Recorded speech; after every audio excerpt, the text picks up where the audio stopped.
Well, it's another exciting day in paradise, and boy, oh boy, is it a great day to be alive, especially when you consider the alternative. It's another week and another fantastic day. I don't know what you're doing or where you're at in life, but definitely should be thankful regardless, because there are worse people out there. There are people who are in worse situations. But that brings me to what I wanted to talk about today is don't let your self-doubt hold you back from pursuing your dreams, your goals, your aspirations, whatever you have in life. I myself am a proponent of this. That's why I like making these videos, because I can talk about my own experiences, because I can relate, and I like to be able to relate to the things that I talk about. I don't like to, talk out of my butt about things I have no idea about and be like, I'm not an expert in anything. But I can say, when it comes to self-doubt, that I've had self-doubt hold me back on numerous occasions. And most recently, I can give you a decent, good example, is in regards to trying to find an additional source of income and questioning if it's worth it. So I've been hit up numerous times in the past by life insurance salespeople to go into life insurance. I have a great personality. I'm great when it comes to sales, even though my job that I currently do, knocking on doors, collecting water samples, and scheduling appointments, isn't technically sales, because I'm a lead generator. That's what I do. I create leads. Now, I get extra bonuses off the leads I generate if they sell, but I'm a lead generator. But I've always been like, I'm one of the top canvassers in the company I work for right now. I'm on top of my game. I'm making a lot of money, but if I want to be a millionaire by the time I'm in my 40s, I'm not going to get there by just doing what I'm doing right now. I need to step up. And anyways, long story short, I've been hit up by life insurance salespeople for so long, and I always do the same thing everybody else does when they think of life insurance: pyramid scheme. I always think pyramid scheme, oh my gosh, it's a pyramid scheme.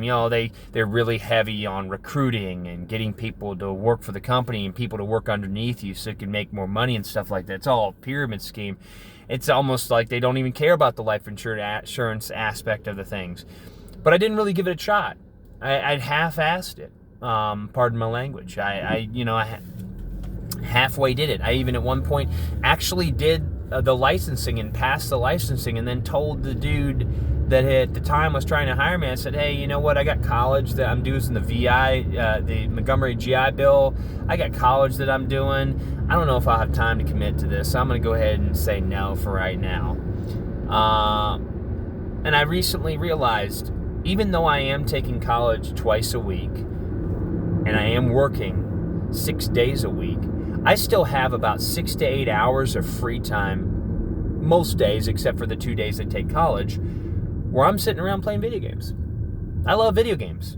I'm never going to not love video games. It's part of my life. It's part of what I do. And eventually I'm going to get back into video game streaming. However, I'm wasting a lot of time doing that when I could be spending that time making more money, pursuing my dreams and goals and things like that. So I'm giving my all.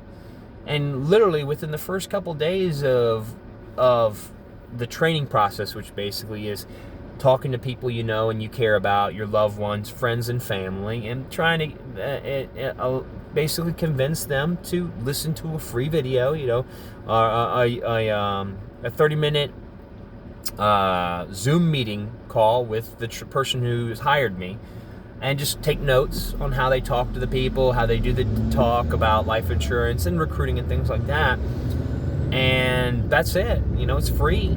All you got to give up is your 30 minutes of your time. And I was like coming into it with the mentality like, man, I don't know if I know that many people. I don't know if I can hit anybody up. I don't want people who I haven't talked to in a while to think I'm taking advantage of them. But then I thought further into it and was like, what, honestly though, those this will be helping me out, it really doesn't cost anybody any money. It's just costing them 30 minutes of their time, and they're helping me out. But not only that, it's helping me out because it's giving me a convenient excuse to reconnect with past friends and former soldiers, NCOs, people I cared about in the past who I've lost connection with because of the fact that I honestly kind of suck at keeping in contact with people from my past, and with calling people on the phone and text messaging and things like that. Honestly, I'm a better in-person type guy. I like video chatting and in-person stuff. Calling people and texting people has never been something I'm big on. My mom and my dad could even attest to that. I call them maybe once every couple months, maybe half a year, or they'll call me. I kind of suck at that. That's one thing I need to improve upon. But this gives me a nice excuse to reconnect with people that I used to, know, and we were buddies and stuff in the military and outside the military and stuff. So I look at it from a positive perspective. It's helping me.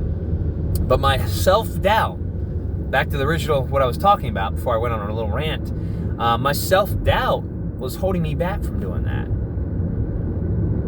But by overcoming my self-doubt, I've already created 10 or more appointments with people I care about from my past, friends and family.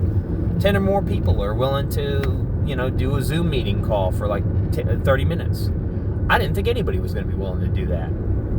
But believe it or not, people are nicer than you think. People are more open-minded than you think. But anyways, I'll end this on a positive note. Hey, don't let your self-doubt hold you back. No matter what you want to do it. Pursue it. And remember that you're unstoppable. Nobody can stop you but yourself.